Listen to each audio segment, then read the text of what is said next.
Tonight, we hope to dive into all these facets of what it means to be witness to history. We will be speaking with four experts to hear more about their work and their perspectives on the changing world around us.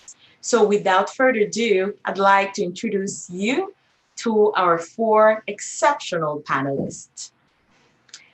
Dr. Laura Macadoro is a historian and associate professor in the Department of History at Carleton University. She is currently researching the history of sanctuary in North America. Welcome, Laura. Dr. Adele Perry is a settler historian who has taught at the University of Manitoba since 2000. Her research addresses histories of gender, race, and colonization in Western Canada in the 19th and the 20th centuries. Bonjour, Adele. Diplômé de la faculté de droit de l'Université de Montréal, Maître Simon Télève. Graduate from the law faculty of Montreal University, Simon Télève has dedicated the beginning of his career to the defense of rights of the student community and accessibility university teaching by having various functions in union syndicates in Quebec as well as Canada. Good day, Simon. And finally, Dr. Cheryl Thompson, an assistant professor in the School of Creative Industries, Faculty of Communication and Design at Ryerson University. She is currently Dr. Thompson's current SSHRC's Inside Development Grant funded research explores how Toronto's newspapers editorialized about theater where blackface minstrelsy was performed between the 1870s and the 1930s. So welcome, Dr. Thompson. So bonsoir and welcome to you all to this great, important conversation. And I remind everybody that at any time, you can ask questions by getting back to the first page where you can have the Q&A box. En tout temps, vous avez la possibilité de poser des questions. At any time, you can ask questions by coming back in the previous tab, where you still have the button for asking questions. And you can keep both tabs open, the one for the video and the Q&A. By welcoming you all and asking this question that is fundamental tonight. This forum is titled Witness to History, Living Through Exceptional Times. So I'd like to start with Laura. Laura, what does that mean to you? Merci Fabienne, bonsoir tout le monde. Thank you. Thanks Fabienne, good evening all. And the opportunity to answer the question first. I would have liked to hear from my fellow panelists, but I'm going to jump in because it is a very important question. I do want to say that I'm speaking tonight from my home in Ottawa, which is on the traditional territory of the Algonquin Nation.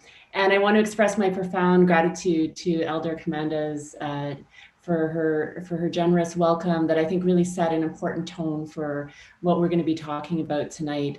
So this question of what it means to live through exceptional times and to be a witness to history, I think is an important one, but for me, it begs the question of why should living through an exceptional time be any different from the history that we live through on a day-to-day basis?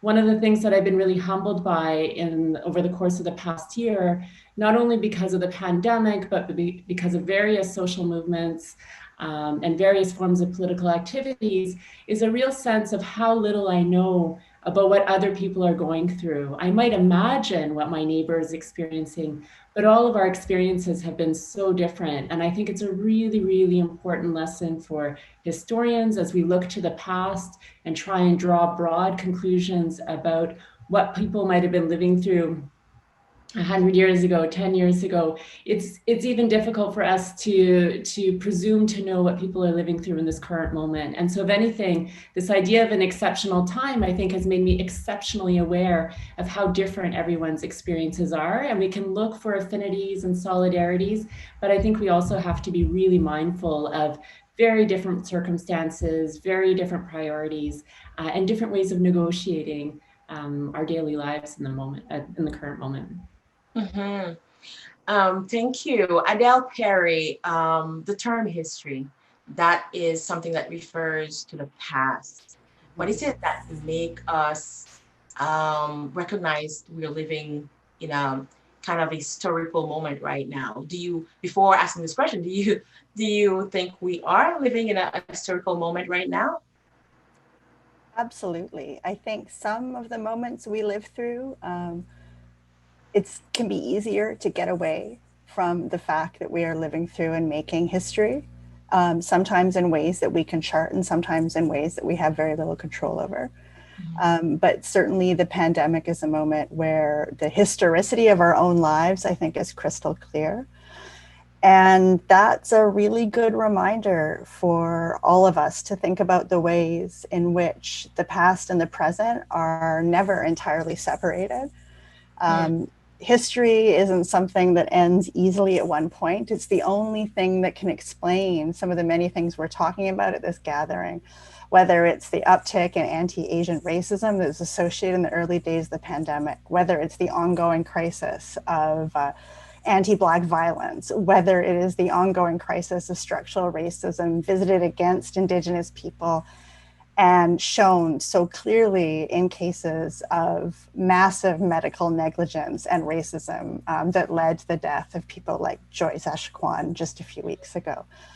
All of these are events that only make sense and only can be rendered clear and legible if we understand that our own present is shaped by the past. And this is a moment where we can see that I think, in really powerful ways. And it's ways that I hope we can carry forward beyond this moment. Simon, merci Adèle, but Simon, ça met la Thanks, table. Adèle. Simon, it prepares the question I'm going to ask to you, because we're talking a lot about involuntary consequences, a bit indirectly, Laura and Adele explained earlier on. Could you talk about the involuntary consequences of this crisis in general? Well, crisis in general, because there's always this crisis here, but also the involuntary consequence. What are some of the challenges and opportunities coming from a period of crisis in general and for this particular crisis in itself? Yes, absolutely. Super interesting question. A crisis disrupts a society and all of its foundations. A crisis has a broader effect than the simple consequences that seem apparent. For me, there are very positive consequences, and others are less fortunate. But this has led, well, the COVID crisis has led to periods of solidarity, which I find breathtaking.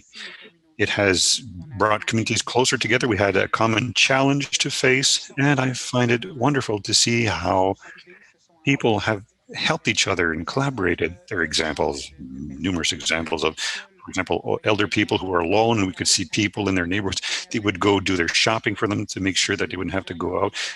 People who couldn't go out of their apartments, who were vulnerable, and other people came to do cooking for them. And that was extraordinary. The type of crisis that we've been through shows these positive aspects of humanity, solidarity and collaboration. But a crisis like this also shows inequalities, highlights inequalities in our society, the dysfunctions of certain systems, and especially hurts of people who are most vulnerable. So what we've seen is that some couples were more impacted for all kinds of reasons, historical factors, social factors, economic factors, and it kind of exposed us to this.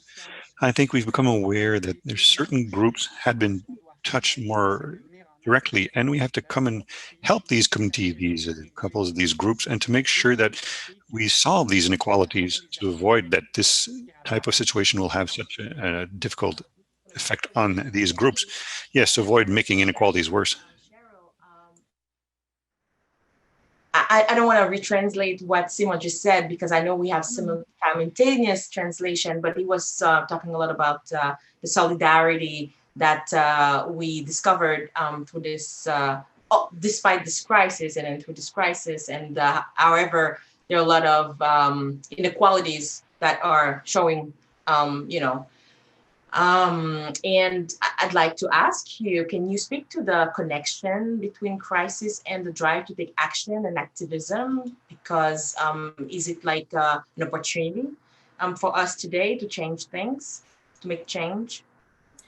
Yeah, I mean, not to be Debbie Downer here, because it started on such a positive tip with Elder Commanda, but I just think there's a difference between response and reaction. And typically in a crisis, we're actually just reacting, right? It's a lot of reacting. Oh, this happened. We got to do this. And suddenly, oh, anti-Black racism, let's get an EDI committee. And oh, look, oh, the anti-Indigenous, oh, let's heal this. So it's a lot of reactive responding, right? If you really want change, change through crisis happens when you reflect, you ask questions of yourself, you see the crisis as being actually the tipping point of a long-standing issues, not just something that's just come out of nowhere. And then you recognize that to actually change, we're probably looking at 5-10 years from the crisis itself. Not, oh my gosh, this happened, what a summer. By January, you've got all the solutions and suddenly here we are. So for me, I always see these moments of crises as really just being like, I like to use analogies a lot when I talk.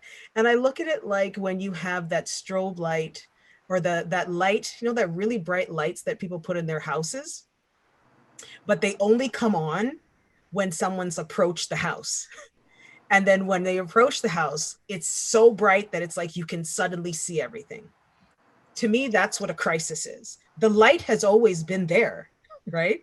It's just that suddenly it comes on and you're seeing all the things that it's illuminating. And then next thing you know, after a few moments, the light is off again and you're like, oh, okay, it's dark again.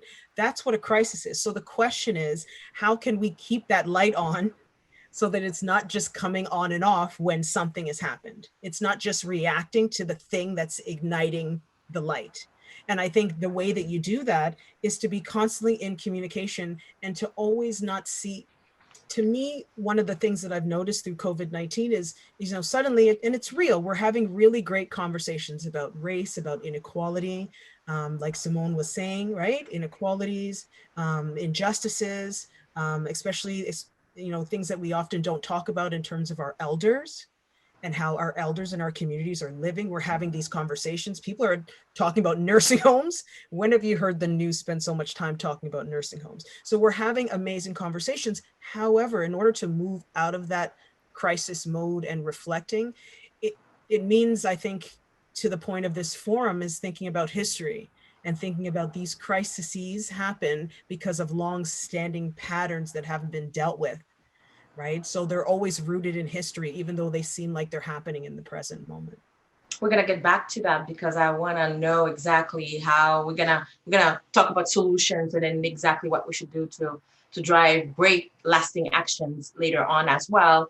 I'd like to get back to Laura. Laura, your video reminds us to think about whose perspective we are talking about, and to remember that we all are, you know, different human beings with different lived experiences. How do we do to ensure that the historical record is capturing the diversity of these perspectives, like that is so, you know, diverse, and especially for future scholars and students who study this moment, like who, and I mean, I guess, what do we do now so that they have diverse voices through which to study? Thanks for the question. I think there are many different things that can be done, and I think it involves people in all walks of life. Alors, durant le printemps, quand on avait les premières semaines in the spring, during the first weeks of the pandemic, here at the university, we worked online. We tried to manage online. Many teachers thought that instead of asking, you know, exams and so on, they asked students to write a diary, a daily diary, to create a historic document telling about their story. And maybe they would think about it and reflect later in the future. So that's, I would say, a very practical example of what we can do. And it's so important, this question of what is going to be preserved and documented for the future. You know, we spend a lot of time talking about social media, but not everything on social media, not everyone is on social media. So where are those stories of people living quietly and maybe not broadcasting their experiences? And so it really is a question of people from all walks of life thinking about how they might document their experiences. And that takes a certain amount of, I would say, privilege, economic freedom to contemplate, you know, keeping a historical record. And this is something that historians have and archives have wrestled with historically is, you know, as people are living through intense moments and intense experiences, they're not necessarily reflecting, writing down how it feels. I certainly know this from my work with refugee histories. People are making very immediate decisions about where they might be fleeing to, how they might keep their families safe. And because, you know, refugees, we think of this as a community of folks that are in motion, it's very difficult to capture these histories. And it's very, I would say, unethical to say to a refugee in a camp, we realize you're living through all kinds of difficult circumstances at the moment, but could you just jot down, you know, what you're feeling? And so there have been all kinds of innovations in the pandemic using cell phone technologies to try and capture what vulnerable populations are experiencing, but it's very, very difficult. And I think it raises the question of what we as researchers might be asking of vulnerable communities, knowing that we're interested in having an archival record and a historical record. But if it's not created organically, then how can we do it in a way that's respectful and not an imposition? And I have lots to say on this, but I will just say that the other thing that concerns me is that there have been all these initiatives to document the pandemic. You know, the Smithsonian has put out a call. And for me, the question is about longevity. So there are a lot of community initiatives, but if there aren't the resources to support that memory making and that preservation, that a lot of the really good work that is happening right now to document people's experiences is actually going to be lost. So I think we need to think beyond just the immediate sort of collecting and preserving, to think about how are we going to support communities and individuals for the long term so that we do have a record available. But Laura, you also said researchers should be thinking of asking the questions differently as well now. Can you give us an example of give us a concrete example of what were the kind of questions before, or the type of how we used to ask them before, and what should we be asking now? What kind of truth we should be looking for now, and how? So thank you so much for that question as well. I have been thinking a lot about what it means to research with different communities. And this is partly tied to the research that I'm doing on the history of sanctuary, which involves looking at both church practices of protection and shelter, but also other instances of civil society activism. And you know, I am so interested in this question, and I think it's important for so many reasons.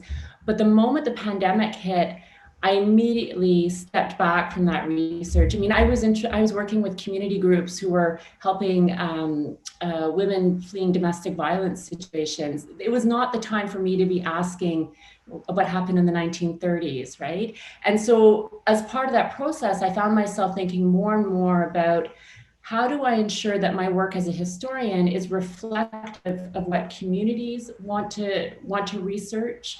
How I don't want to give up my research agenda entirely, but I think this pandemic has made me think all the more about how I can really ensure that what the work that I'm doing both doesn't impose on communities of all different sorts, but also ensures that it actually responds to their needs in ways that I don't think I necessarily was previously. I think academic research can take us in all kinds of interesting directions, but the pandemic is making me think that maybe listening a little more closely, pausing a little bit more, might be one way to ensure that the research that we do is relevant and speaks to people's concerns. You know, I think people's concerns about the past, the questions that we're asking, have actually changed quite a bit over the course of the pandemic. I think some of the questions that we were already asking have become that much more amplified. And I really think that in my case, as an academic researcher, I need to be listening to that shift in conversation. I think I have a similar questions along those lines to Cheryl, but Cheryl, I'll get back to you in a minute. Adele, I know you and Dr. Mary Jane McCollum, you have used Brian Sinclair's story as a case study to exemplify how colonialism and racism are entrenched in our healthcare system, for example. Now, now that we are in the midst of this, pandemic and public health crisis, how are these disparities affecting Indigenous communities?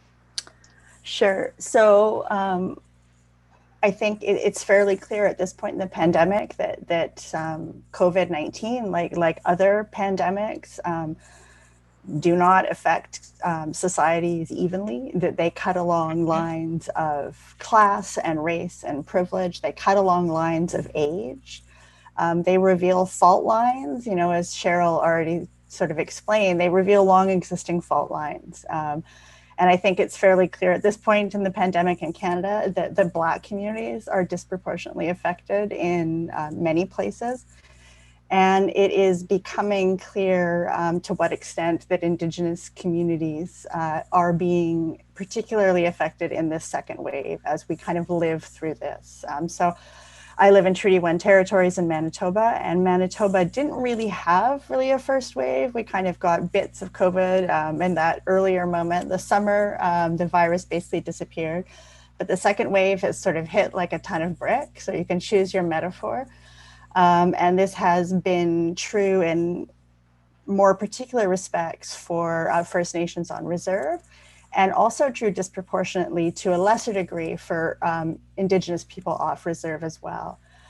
So I think yet again, we are seeing not the effects of anything preordained or natural about those peoples or communities. We are seeing the effects of patterns of the kind of work people do. We are seeing the effects of patterns of domestic life. We are seeing the effects of patterns of infrastructure, including the ability to wash your hands in a context where you may live in a community that has been on a 22-year drinking water advisory. Mm-hmm. We are seeing all of these effects come home as we inevitably do. And this is a moment where I think those things are rendered in very clear ways.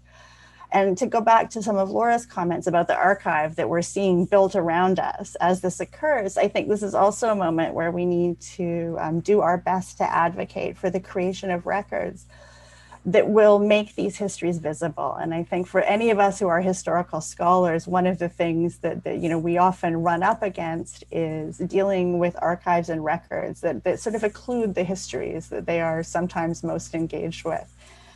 And I think one of the things we've seen over the course of this pandemic is a really clear argument coming from a number of contexts that Canadian healthcare and provincial systems of administering healthcare needs to create data and records that allow us to be able to more sharply register the unequal paths that many diseases, COVID among them, cut through society in order so that we can call it to account. We need those records created not simply to be created, but so that we can engage with what is not like a neutral experience or a universal experience, but one that is sharply differentiated depending on the communities you come from, the places you lived, and the kind of healthcare and resources you can access. Mm-hmm. The question I have for you too, Adele, is in a nutshell, how did you come to be interested in this kind of Sure. Yeah. The Indigenous community, because you're not Indigenous yourself, yeah. And I'm fascinated by your work and your research and everything else. Yeah. Why are you?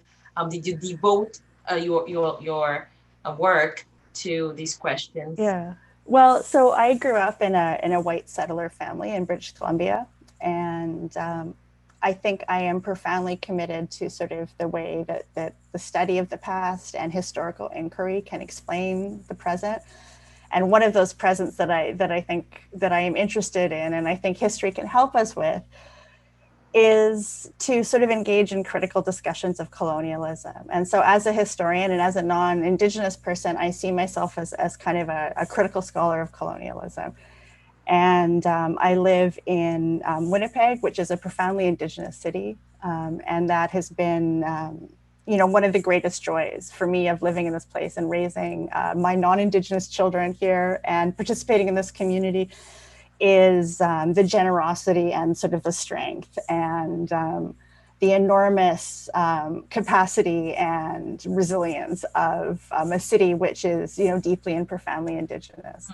But I'm also interested in explaining what it means to be somebody who has my histories in this context, and what it means to be a settler, and what it means as far as how we imagine our relationship to this place, and how we develop ways of seeing the past and understanding the past in ways that are more responsible to the enormous violence of colonialism and the way it has created the conditions of life that many non-Indigenous people enjoy. And so in that sense, I think it's really history that can sort of help answer those questions. So the particular book that you've spoken to is written with Dr. Mary Jane Logan McCallum from the University of Winnipeg. And she offers a video as part of this event. And I'd urge you all to have a chance to have a look at it too. Oh, that is so nice. And we say hi to her. I'm gonna. That's a good segue to Simon. De votre côté, vous avez consacré votre travail. And Simon, you devoted your work to young Canadians, you're young yourself. So how do you see the impact we're talking about this, the impact of pandemic on the youth right now, on young people? What are these impacts? You say that it impacts a part of population more than others, as Adele said, people from different cultural communities. And in your case, you saw differences among young people. What do you mean? What are the impacts of the crisis on the youth now? Yes, I would like to go back on a few points presented by Adele concerning the health care system. I think there are positive outcomes. I noticed that, yes, we do have a social security net in Canada to be able to get better through this crisis than others in the world, compared especially with the neighbors in the south in Canada. When the COVID tests were available, we didn't need to wonder, do I afford this test? Will I be able to afford being taken care of in hospital? It is quite accessible.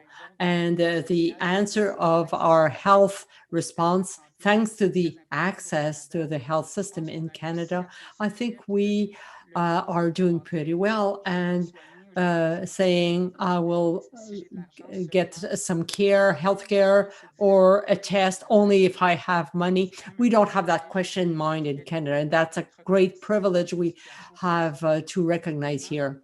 Now, how does the crisis impact the young people? Each generation is impacted, but each is impacted differently. Among the young people, there are very specific variables where the young people are overrepresented. The first one I have in mind, everything that deals with employment loss. Young people were, many of them lost their jobs because they're precarious jobs or part-time jobs, because they have to study and work part-time. So many young people lost their employment to be able to pay for their tuition fees. So this created a lot of uncertainty. And also we see it in job opportunities now. Many young people are going to school, work hard, and They had a future in front of them, and now they wonder, will my education, will it be useful in the future? Is the industry where I want to work will continue to offer jobs? Many companies will shut down. So this uncertainty for young people are at one point in their life where all opportunities are in front of them, or the life options are there to have a family, to leave the family home, to buy a property, professional, academic options. So there's a lot of decisions that are difficult to make, and with this uncertainty, young people have a lot of difficulty. We see it in mental health among young people, and this impact is very, very harsh. Being isolated, no social contacts, in a phase in our life where you need to argue with people, you need to have contacts with others, with friends. So being away from all these contacts, this is very difficult for their psychological health. I think they need to talk about it, and we need to talk about it, and break also this taboo that is still there around mental health.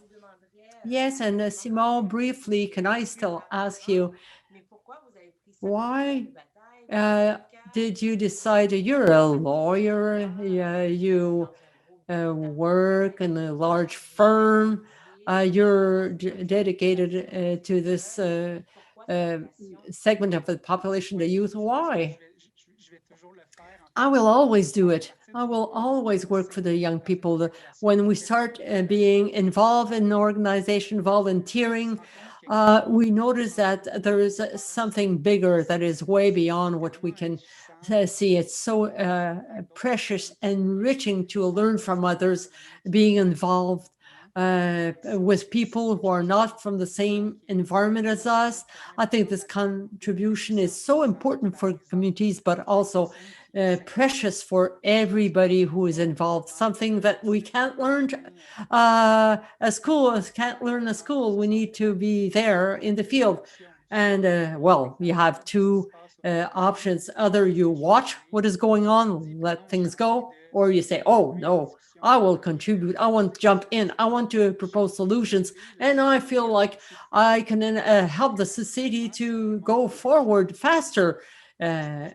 I think that when you notice that your commitment has an impact, whatever the impact, there's no big, large, small impact, whatever your involvement, whatever the organization or the environment, society goes forward. And this is the solution for the future. And I feel that young people are interested in getting involved. That's very encouraging.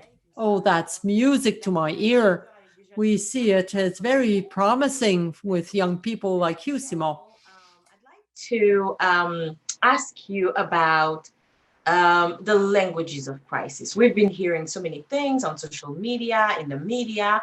How does language or the way we speak about issues impact the way these issues are understood and dealt with? And then can you also speak to your own research, for instance, on anti-Black racism, Black activism, even the Black Lives Matter, the resurgence of the Black Lives Matter movement, the impact of all that on what's going on right now? Sure, and I'd just like to add, I still consider myself to be a youth. I'm extending into the next decade. But having said that, language, I mean, if I understand your question, like the language, the words that we use to describe things, I think no matter what, I always say this, it's like, no matter what language you speak, right, there are certain, I think in all languages, there's certain like unifying, it's not even really words, but expressions, right? And as someone who has existed in places where I did not speak the language very well, I always marveled at myself of still being able to know based on body language, based on eye movement, based on head gesturing, what was going on. and I say, oh, I know what they're talking about, even though I don't know what they're talking about. So I actually, and especially being also someone who's, yes, of African descent, but my culture, my parents are from a Caribbean island. So in the Caribbean and in Caribbean culture, we're always reading in between the lines. There's a lot of like semantics in Caribbean culture that is not what people are saying, it's what they're not saying. And so for me, through this crisis, I've actually paid attention to what is not being said more than what is being said. And I've also paid attention to body language, even though I'm not a body language expert. I find it very fascinating. Just do this. Watch your leaders at the press conference and just watch their body language. Their body language tells you a lot about how they're managing through this crisis. Not to point out our own leader here in Ontario, but he doesn't move his arms. And I find that very troubling. There's no body movement whatsoever, and they're telling you something that is actually really effective and emotional. And the body neck down is dead. And for me, I think to myself, what is going on behind closed doors that we don't know about? And so when it comes to language, I'm telling you, sometimes it's not what people, I said this in my video piece, it's not always what people say. For me, the power is often what is not being said. Yeah. I think tying into my work, it's interesting because Laura, I think we've had this conversation over email before we actually met each other. I've never considered myself to be a historian, even to this day. And people will be like, come on now, all your work is kind of history. But I still don't really absorb that title because for me, I'm just a storyteller. I consider myself to be in the tradition of the African griot. So I'm telling stories and I'm using the past to tell those stories, but I'm really telling the story to make sense of today. So that's why I never say I'm a historian, because I'm not really trying to make sense of what happened in the 19th century. I'm saying to you, hey, here's what happened in the 19th century. Look around you. The 19th century is still here. All of our institutions, for example, that we've been talking about in this conversation, healthcare, policing, universities, they were all formed in the 19th century. And many of the ways that the structures of those institutions are still in place, the hierarchies were set in the 19th century. And I always say to people, what was in the ether in the 19th century? Because so much of what happened in that time period, we are actually still clinging to, and we have never really moved away from. So while we always credit the 20th century as being this moment of real catalyst change, the truth is the 19th century was the change. The 20th century just made modifications on things and added things and made things faster and more accessible. But things were laid down 200 years ago. So for me in my work, what led me to this realization, I think it might have been a course that I took when I was in grad school, and I just started to see all the connections.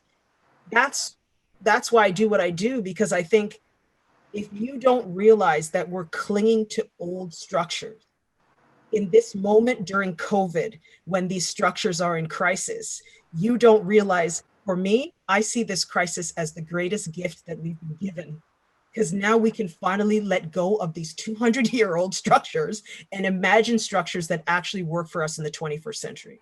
Actually, my question to you, Cheryl, actually the question I had for you is, you're a Black woman, you're a Black scholar, you are a professor, you are in a certain privileged environment, if you can say that. How has that been for you, this resurgence of the Black Lives Matter movement in a professional setting? You told me before that there's something good about all that discussion going on. Can you elaborate on that? Yeah, because I'm actually loving it, because now when I walk into the room, who's going to say that they don't see color? Mm-hmm. Right? All those, oh, I don't see color. Oh, we're all the same. No, we're not. In fact, it's like me on this call and someone say to you, I didn't realize she was wearing orange the whole time. And you're like, how could you not have seen the orange? You'd be like, what's wrong with you? It's the same thing when it comes to race. It's like, the fact is, you should see my race and instead ask me, how are you doing as a Black woman?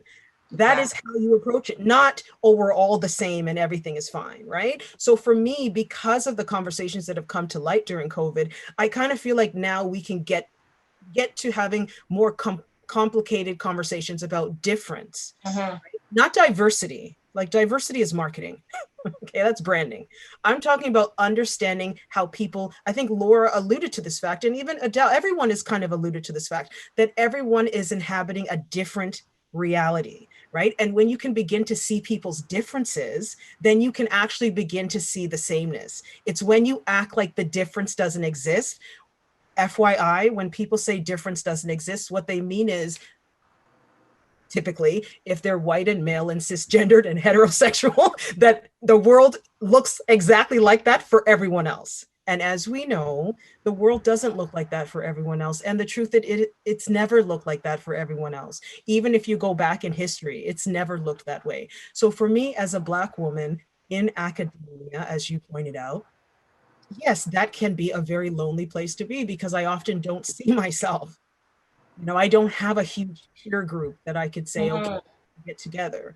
But then at the same time, I like a lot of analogies.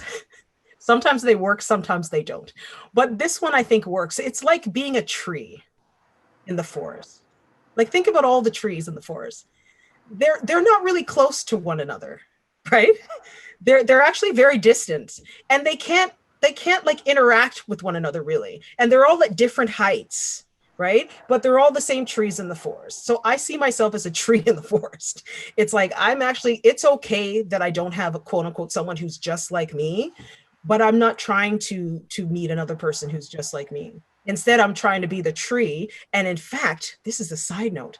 I watched I don't know why I'm whispering suddenly, but I watched a documentary with Dame Judi Dench.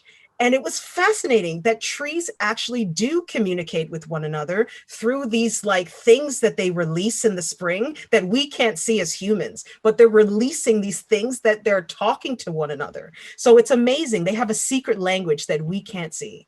Cheryl, I can assure you that you're way more than a tree in the forest. You're there for a reason and to do something. But my goodness, the time is flying, and I know that people have questions and stuff. So here I am being caught up in this great conversation with Adele, with Cheryl, with Simone and Laura, and I forgot all about that.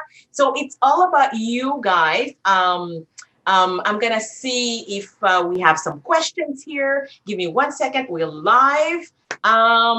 Hi, Fabian. Question from the audience. Okay. Let me see that. How do you see? Okay, I'm reading for the first time. So, how do you see this time period as a moment of change for the various groups and communities you study? Do you see an opportunity for positive result? I know we touched on that, but maybe in a nutshell. Do you see an opportunity for positive resulting from the pandemic? Yes, Adele. No, Adele, wait a minute. Laura first, and then Adele. Laura, do you see this as an opportunity? Thank you for the question. And I do want to say one quick, juste pour retourner à un point que Simon a fait. Just to go back to what Simon said about the young people. We were talking about the young people in their 20s, how it was a problem, this situation, because it was the same one who would go in restaurants, grocery stores. So when Cheryl says what we say, we don't say. And you can't imagine how they were working to help us in the pandemics, those young people. And can't wait to see what the historians will say about that. Okay. Moment of opportunity. It's interesting. Quebec just suspended the positive result. Do you see an opportunity for positive resulting from this pandemic? I do, and I'm going to be super quick on this. I'm going to say that it's disappointing that Quebec has suspended the private sponsorship of refugees. That sends a very bad message about the possibility of humanitarian outreach in this moment. At the same time, what a lot of us have been doing over the course of the pandemic is imagining how other people are feeling, trying to imagine how we can help. That empathy and that that empathy and that possibility of imagining what people who we don't know what they're going through has been so central to how the history of humanitarianism has evolved historically, where we've gone from helping neighbors to helping strangers. That's a very cliched way of putting it, but the fact that we've spent so much time thinking about people that we don't know in this current moment, as well as people that we know, that presents a real opportunity to foster even more empathy, even more support and humanitarianism for people we may not know. And it will be interesting to see how the world reconnects after all of this, to see what everyone has been living through. And I suspect that there will be real affinity between citizens and non-citizens, refugees and migrants, because this is something that has cut across many different categories of experience. Even as we've lived differently, we can all talk about what we were doing in 2020. Adele, thank you. Thank you, Laura. Adele? Yeah, so thank you for the question. You know, one of the things that historians, I think, come back to, and I'm going to, you know, push for that here, is this idea that change and progress isn't linear. That we sometimes have this expectation that history is just this kind of march towards things getting better and better. I think a serious examination of histories of Indigenous people and colonialism in Canada is an obvious example that makes clear how untrue that is. Much of the time periods that are generally characterized in Canadian history as good times of the expansion of rights and growing prosperity are in fact moments of Indigenous immiseration and the creation of structures like a segregated healthcare system, like Indian residential schooling, which diminished Indigenous people's lives, both as individuals and collectivities. But all of that said, certainly there are things that appear to be shifting. It looks like we might get something towards a national system of childcare, which has been something that every Canadian Prime Minister, with one notable exception, since the 1960s, as long as I've been alive, has said is a good idea, but has not delivered. There's a chance that that seems to be back on the table. Certainly, we have seen conversations around universal basic income shift during this pandemic. We have seen discussions, I think, particularly in this second wave, about the need for a stronger federal system of funding healthcare. And that's a point that actually people came to at the end of the pandemic from 1918 and 1919 as well. So in some senses, you know, I don't think we can just haul out sort of an easy kind of idea of all the great things that are going to unroll. We will see some things in clear light, but certainly there are conversations that we have been loath to have, that moments of difficulty and crisis are prompting us to have. Thank you, Adele. Simon, there's a question for you. Simon, can you speak to the impact on younger children? Do you happen to know the impact on younger children of this pandemic? Absolutely. And I think that whatever where we are, it's very different. I can tell you, I have a younger brother who is, well, he's 10 years younger. This brother is right in the middle of his teen years, and I can see this has a huge impact compared to me. I'm a young professional. So when you're a teenager, if there's a period where, you know, relationships with others are particularly important and are crucial in development, I think that's a period in somebody's life. So youngsters like that who can't go really in school and who end up isolated, who sometimes have learning difficulties and end up with a teaching method which is completely virtual. Sometimes they come from more difficult socioeconomic background. They don't have access to the technology which is necessary to take virtual courses. This really was difficult for teenagers. And I think that also younger people, maybe even those who don't understand fully the crisis, without understanding why it's happening and without understanding what it is, will have understood that there's something serious that has gone, that has disrupted their habits, their families, just in the energy that people have, the worries that people have. So this too, I think, will have an impact, which will leave marks. And we will have to make sure, as a society, will be our challenge, that the impact of this crisis will be minimize the negative consequences on the future generations. This crisis must not, that way, the one we've been through, we must not drag these wounds with us too long. The next generations, well, just from a point of view of the finances, because there's an important financial impact, the choice of future generations must not be limited considerably because of a crisis that you will not even have seen. So this too is a group challenge that we have.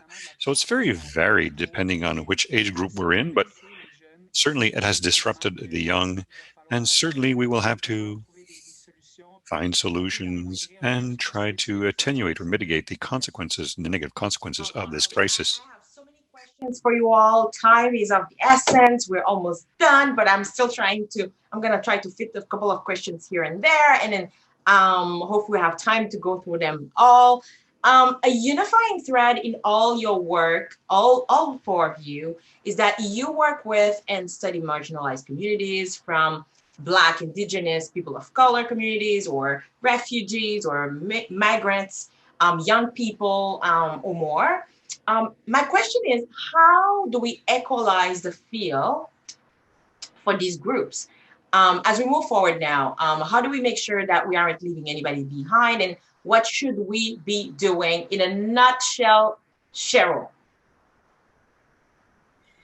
Yes. I mean, the first thing is that you have to talk to one another, right? Like, there has to be communication amongst different groups. Like, I was just saying this the other day. I think, at least in Canada, there's often not a lot of opportunities, for example, Black communities and Indigenous communities to actually talk to each other. Like, those meetings don't really happen. And when and the next thing after talking is, it's interesting because someone even said this back in, maybe it was in the summer, like, we're doing a lot of talking during COVID, right? Because that's all we can really do. We can't really, go and do the kind of organizing that you might have been doing before COVID, right? So there's a lot of conversations. And I think if I understand your question, Fabienne is thinking, how can we move the talk into actual action? Like, how do you materialize it? And I always think it's no different than thinking about change in your own life. So first thing, you want to change something in your own life, someone will tell you, well, write it down, right? That, like, 3 things down that you want to change in your life, or write down 3 positive things and 3 negative things. And then after you've written them down, think about one thing on that list that is actually tangible, one thing that's actionable, one thing that you can actually achieve, and then do that. Honestly, just do it. It's what I have to say to you. It's like one of the things that stops us from actually moving forward as a society is people say a lot of things and then they make up all the reasons not to do it. They say, oh, I can't do that. Oh, it's too challenging. Oh, or then they say, oh, I'm not the one to lead. Maybe you should lead. If you have the idea, then you're the one to do it. And if you don't feel like you can do it alone, then form a coalition, ask a colleague, ask a friend, see if they want to come and join you. And the next thing you know, you have you're organizing, and you didn't even know that you were an organizer, right? So often what prevents us from taking words into action is because we start thinking about what the type of person that's active looks like. And they don't look like you, so then you stop yourself. I think coming out of COVID-19, people have to realize, like I said, if you have the idea, then you're the one to do it. And if you don't feel like you can do it alone, start talking to friends, family, colleagues, neighbors, any young people, and see if they want to do it for you. And if you're not the activist, but maybe you're the writer, but you're not the activist, well, then you write the material and you hire the activist, or you get the activist to work with you. So you figure out what your role is instead of trying to do everything on your own. And I think that's how you take the words into action. Yeah, we can all be part of a solution at different stage and different role. Laura, how do we equalize the field for the marginalized and then the refugees? How do we do that? Oh, I wish I had a good answer. I really do. I don't know if it got captured in the video that I put together for this, but I struggle a lot with the term marginalized, in part because it suggests that somehow people's experiences are marginalized. We talk about marginalized communities, and so I've been trying to get away from the language of marginalized, because I think we need to understand that that people's experiences are different, but everyone has rich, full, complex lives, and we really need to understand that people are living their lives on different terms as well, right? And so, to go back to Cheryl's point about conversation, years ago now, I saw I sat in on a conversation between Indigenous elders and refugee youth, and it was extraordinary to me because the conversation was different than other conversations I had seen, where no one was saying our experiences were the same, right? Talking about residential schools and loss of language and territory, but there was an understanding, an implicit understanding that then enabled the conversation to move in different directions. So it wasn't just at explaining experiences, that was sort of recognized. And I guess if I think about how we might move forward, I would like us to get to a point where we don't have to keep explaining the same thing, where there can be a level of understanding that then lets us imagine possibilities. And I think we actually have, maybe we have moved in that direction, not only over the course of the pandemic, but over the course of the past few years. But I really think that explaining ourselves to each other is not enough, that we need to be able to trust. And that's, I think one of the things, I'm rambling, but I'm going to try and keep this concise. One of the things that I have found so striking about the pandemic, and in fact 2020, one of my fabulous grad students keeps saying, what part of 2020 are you going to write about? It's that we've had to trust more. I'm always writing critical things about the government, but I've actually had to sit back and just trust that what the government tells me to do is the right thing.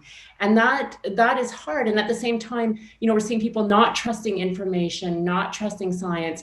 And there's, that capacity to trust, I think, is really, really important and probably part of the solution. So I'll stop rambling there, but it's fascinating to me, this question that you've raised. It's not rambling at all, Laura. I mean, it's very insightful. Thank you. I want everybody to weigh in on that very important question. Adele, how do we equalize the field for these groups? How do you see we should be doing it now and make change? Well, I guess just to build on the previous comments, I think one thing we can do is think about the ways that experiences of inequality are not preordained and they're not natural. They're produced by systems, and those are systems that can change and have changed. And one of, I think, the radical things about history is it provides us with examples of the fact that society has shifted at times in the past. It has shifted in ways that we might register as positive, we might register as negative. But what it does is it gives us that kernel of knowledge that things can change in the future, that these things are not set in stone, and that we have the possibility to demand something different. I think how we shift this within a context of history, though, we also, I think, have to think hard and have to think proactively about questions of equity and representation within the profession and within scholarship more generally in Canada. And that's a conversation that has really sharpened, in the last 5 years or so. And I think that is something that we should all pay attention to. And I think we need to think about ways that in both an everyday way, we can change who is in the room. And we can also think about what a scholar named Sarah Ahmed talks about, sort of the politics of citation. We can think about who we're reading and who we're talking about and whose perspectives are lifted up and whose are kind of left to sit in a corner. And we can shift those patterns even within our own kind of practice as educators and as researchers. Simon, how do we change things? Comment on change les choses? How can we change things to leave nobody behind? How can we equalize, so to speak, the playing field? I'm in agreement, and such an agreement with what the previous panelists have said, but it's by dealing with all the issues we've identified today, I think it's important to deal with them in a transversal way, to stop looking at them in silos. Part of the work is important to really showcase all the realities and all the specificities that some communities will be living. But as soon as the observation is made, in each decision that will be taken, not only by our governments, but by ourselves individually, as organizations, as persons who are advocates, and as workers, as citizens, what my decisions, my gestures, our policies, what do they have as an impact on communities which are more fragile? I think that if we go through this exercise in all of the decision, the gestures that we have, I think this will have a positive impact, and this will bring us closer to a society that will be better and fairer.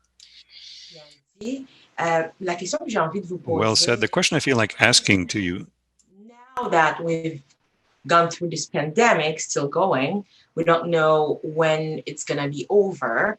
So basically, your workplace, your way of working has been affected.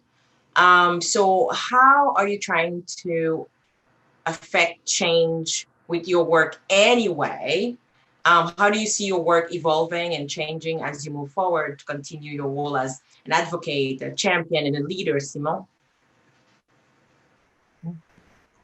C'est une excellente question. Puis je pense it's an excellent question. I think that what we have to take back from this pandemic is adaptation. It shows our way we can adapt. We'll no longer be able to do things as we did them before, and this is our capacity to adapt, to question ourselves, and to identify opportunities brought forward by this pandemic, which will allow us to climb out of this crisis. I think that amongst others, everything is going on virtually. There are negative aspects, but as far as accessibility, I think this could bring us closer. It can reach more people, and we have to adapt our work to this new reality. Maybe it allows us to come into contact with certain groups, amongst others the young, who are particularly present with IT. So maybe people with whom we had few possibilities of communicating. Well, now by using these new platforms, we'll be able to reach them. So I think it's to find the correct dose, to rethink our practices, to kind of leave our comfort zone, which was doing the things the way we used to do them. Well, how can I adapt myself to the situation and move forward to have a greater impact? I think this is our challenge. Yes, adopting change and technology to do something positive. What about you? How are you trying to affect change with your work now? I mean, do you see your work evolving through this whole thing to remain effective and to continue to affect change? I didn't hear me. I didn't hear. Okay. My work is exactly as it's always been. I can tell you that cannot change your way of working, or because you were working in a virtual world before. Is that why? No, it's not that. What I mean is the mechanics of work, of course, like I'm not going to campus, but I have always been asking critical questions from out the gate. When I was a graduate student, I have never stared away from talking about race in the context of Canada. I have always done that, and I will always do that. I have never steered away from asking difficult questions that might be uncomfortable to some people. I have done that, and I will keep doing that. So for me, nothing has really changed through the pandemic. The only thing that has changed is that suddenly there is a lot of interest in hearing from me. You feel like you exist now. Yeah, so I don't really have to search for publications or speaking opportunities. They seem to just be coming my way. And I'm riding the wave because I understand that just like waves, there's a high tide and there's a low tide. So I'm not. Don't put that in the universe, Cheryl. Don't put that in the universe. Let's keep going with the high tide. Yeah. It's really important to let me finish because that is the circle of life. You cannot have the high tide all the time. You need a low tide. That's how it works. You can't, just like you can't always be happy, you actually need to be sad. That's how you can know what happiness is. What I'm saying to you is that through this pandemic, I want everyone in my own life, I have become to realize you cannot have the good without the bad. These are the dualities of life. We always are running for the good feelings and the good times, but we don't realize that those good times only become good because we've gone through the struggle and a bad time. So for me, because my life as a Black woman in Canada and in academia has been a lot of like this, right? More than it's been like this, I have always had to maneuver and adapt to things and to be flexible. So the pandemic has only made that, I feel, a collective experience now. Now I feel like everyone is kind of going through that. So there is comfort in that. But for me as an individual, I mean, to me, it's Tuesday. So you feel more heard, Cheryl, now? You've been talking, you've been asking the questions. Do you feel more heard or listened to now?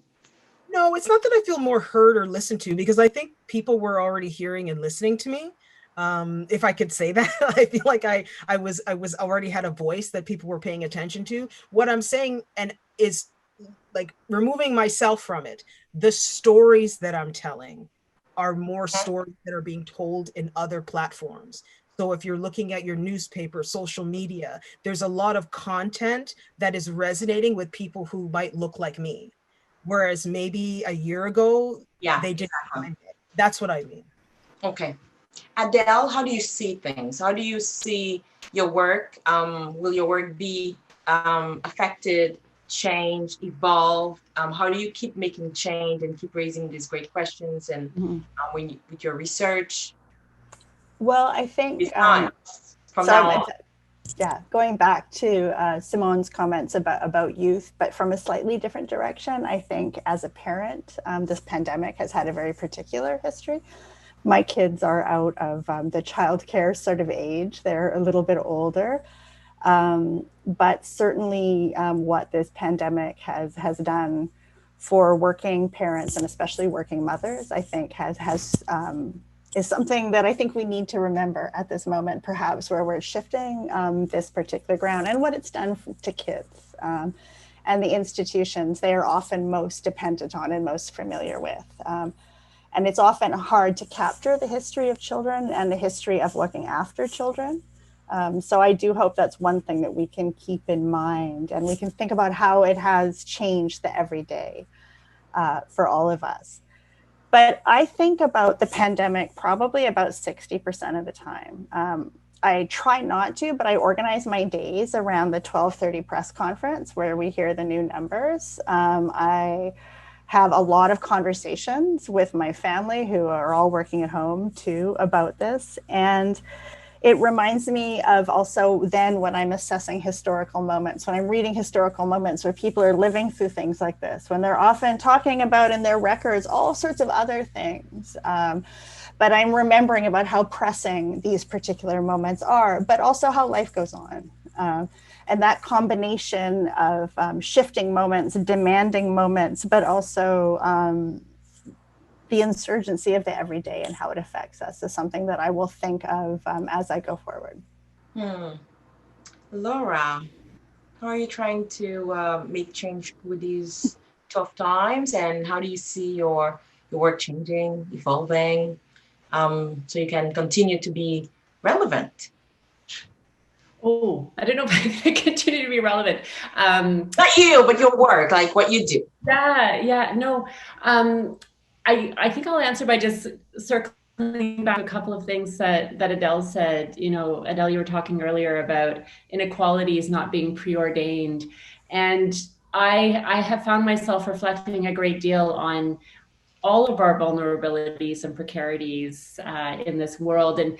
And there has been, I think, you know, in the work that I do and looking at the history of refugee movements and more specifically how refugees have been received in different parts of the world, there has been, I would say, almost an arrogance in the United States and Canada that our countries would never create refugees. We only ever receive and welcome. And I think that, you know, living through the pandemic has reminded me of you know, many of the fragile worlds in which we live, or we might feel secure, but that can change in a flash. And thinking about the various communities who have been there to provide support and comfort, and you know, we can look over the course of history and see different instances where different people have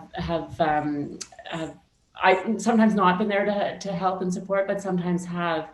And so I spend a lot of time thinking about that.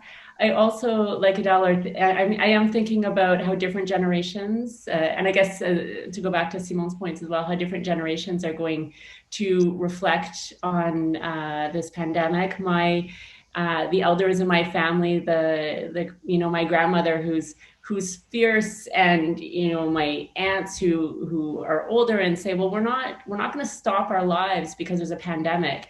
And so these older generations who have lived through so much and have so much resilience and are not going to be contained or constrained by their age and how we perceive older we might perceive older people in our society. I think that's really important. There are amazing stories of Indo-Chinese refugees, for instance, who are elderly now, but lived through incredible turmoil in the 1970s and remade their lives in all kinds of ways. So I think that each generation can inspire us. And Adele's last comment made me think about Matt Miwa, who's a wonderful playwright and who has done work with Japanese Canadians who were children at the time that they were interned during the Second World War. And what he talks about is they have happy memories because they had a sense of community. They had fellow, they might not have seen fellow Japanese Canadians in the small communities they were before, but in the camps they encountered each other. And that to me was a really surprising story. It doesn't take away from the violence of the internment and the injustice there, but it is a reminder of not only how different people are experiencing things, but also different generations. And, I just hope that my kids are going to have some happy memories in this year, and not just memories of me saying, I must now go do a Zoom call and entertain yourselves. Yeah. So, I think I'll end there.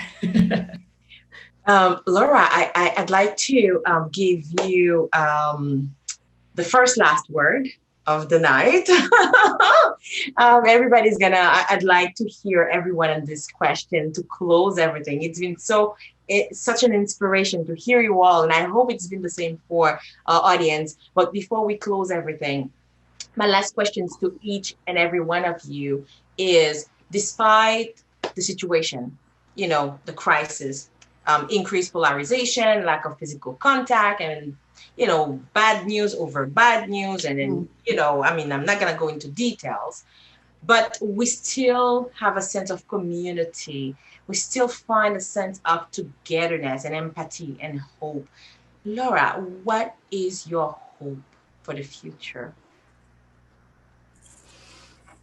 Right, I was doing that last comment thinking that was my, so I feel like I've given you all the, my hope, mon espoir pour le futur. I don't know, I feel like people, some people have had to work so hard. I mean, we've all worked hard in different ways, but there's been a vulnerability for, lower income, single parent families. And so I can't say that I hope everyone, has an opportunity to reflect and take the quiet times in the pandemic and look towards a more hopeful future. But my hope is that we will have a more equitable future, so that the impacts of something like COVID-19 are not so profoundly different. So I think I'm so inspired by the resilience, but I just hope for a more equitable world, a kind world. It's very cliche, but I think that's the best. Oh, that's beautiful, Laura. That's beautiful. That's a great hope for our community, our society, and the universe. Thank you. Thank you so very much. Cheryl, what is your hope for the future in a nutshell? I was hoping that you would ask me next, because maybe my hope might not be so hopeful for the future. It might not be as positive as Laura's, but I mean, to be honest, my hope for the future is that people can show up in this world the way they see themselves. And I mean that across the board. That's not just about race. That's not just about gender, class. That's sexuality. That's disability, ability. That's age, in all ways. Because I think, the world up until this point, people have always thought, they've even said you have to put on a face. And I just hope we get to a point where people have the same inner face as they do when they leave their home and they show it to the world. Beautiful. Thank you, Cheryl. Adele, what is your hope for the future? I have many hopes for the future. But I guess I would hope that we can see power shift, and we can see it shift in ways that are both big and small. And we can see thinking about history as history that we write, history that we teach in ways that are urgent, and speak to the present in ways that are direct and compelling and also urgent. So that's kind of what I hope. Amazing. Thank you so much, Adele. Monsieur Tillez, vous avez le dernier mot. C'est quoi vos espoirs? Mr. Tillis, you have the last word. What is your hope for the future? What I deeply hope is that this beautiful collaboration, solidarity, we have built everything that horrified us during the pandemic, that pushed us to be committed to improve things. Let us not forget about all of this. Even if the pandemic will stop, one day it will, I know it will happen. So what will put us all together, let's keep this energy. And as Cheryl said, let us think about this. Let's continue this the fight. So that's my hope. I think that going through hardships, we are all better, stronger, and we can improve. And no, the world will not be as it was before. We will learn lessons from the COVID, and we will act upon that to live in a better society, simply. That's beautiful. So on this, I would like to thank our panelists, Simon Tellez, Laura Macadoro, Cheryl Thompson, Adele Perry. Alors, au nom de la Société Histoire Canada, on behalf of the Forum Histoire Canada, thank you very much. Thank you to all the panelists for the thought-provoking presentations and conversations, and to you all, our audience members, for your participation and sticking by our side. C'est grâce à vous qu'on a eu ces échanges intéressants. Thanks to you, we had this beautiful discussion and giving us new pieces of solutions for the future. Corporation of Canada for their generous support of this year's forum. I would also like to remind you to join us again tomorrow as of 12:30 p.m. Eastern Time for part 2 of Canada's History Forum. Tomorrow we will be continuing this great conversation with the 2020 recipient of the Governor's General History Award. From teachers, authors, and scholars to curators, community volunteers, and more, these history champions will share their award-winning work and reflect on teaching and learning during this time. And we really, really, really hope you will be there, because we put all that together just for you. So if you love this, if you enjoyed it, please tweet about it, Facebook about it, talk about it on social media, get the conversation going, keep the conversation going actually, and share the page so more people can register for tomorrow. So thank you again, everybody. I hope you had also a great time hearing my beautiful Creole and French accent throughout the night. And on this note, thank you to all of you. Merci beaucoup, bonne soirée, et à demain. Good evening and see you tomorrow.